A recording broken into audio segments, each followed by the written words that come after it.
রেলগাড়ির কামরায় হঠাৎ দেখা, ভাবিনি সম্ভব হবে কোনোদিন। আগে ওকে বারবার দেখেছি লাল রঙের শাড়িতে, ডালিম ফুলের মতো রাঙা। আজ পরেছে কালো রেশমের কাপড়, আঁচল তুলেছে মাথায়, দোলন চাঁপার মতো চিকন গৌর মুখখানি ঘিরে।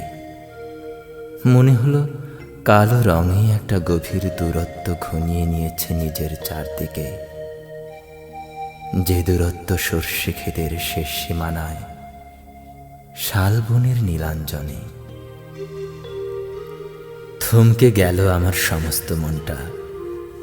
চেনা লোককে দেখলেন অচেনার গাম্ভীর্যে।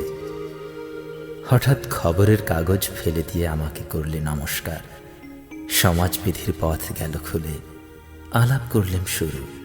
কেমন আছো, কেমন চলছে সংসার, ইত্যাদি। সে রইল জানলার বাইরের দিকে চেয়ে, যেন কাছের দিনের ছোঁয়াচ পার হওয়া চাহনিতে। দিলে অত্যন্ত ছোট দুটো একটা জবাব, কোনোটা বা দিলেই না। বুঝিয়ে দিলে হাতের অস্থিরতায়, কেন এসব কথা? এর চেয়ে অনেক ভালো চুপ করে থাকা। আমি ছিলাম অন্য বেঞ্চিতে ওর সাথীদের সঙ্গে। একসময় আঙুল নেড়ে জানালে কাছে আসতে, মনে হলো কম সাহস নয়। বসলুম ওর এক বেঞ্চিতে। গাড়ির আওয়াজের আড়ালে বললেন মৃদু স্বরে, কিছু মনে করো না। সময় কোথা সময় নষ্ট করবার? আমাকে নামতে হবে পরের স্টেশনেই। দূরে যাবে তুমি, দেখা হবে না আর কোনো দিনই। তাই যে প্রশ্নটার জবাব এত কাল থেমে আছে, শুনবো তোমার মুখে।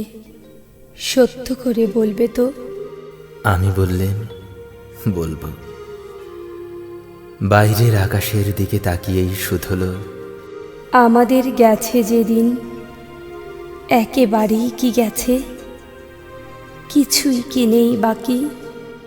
একটুকু রইলেন চুপ করে, তারপর বললেন, রাতের সব তারাই আছে দিনের আলোর গভীরে। খটকা লাগলো, কি জানি বানিয়ে বললেন নাকি। ও বললে, থাক, এখন যাও ওদিকে। সবাই নেমে গেল পরের স্টেশনে, আমি চললেম একা।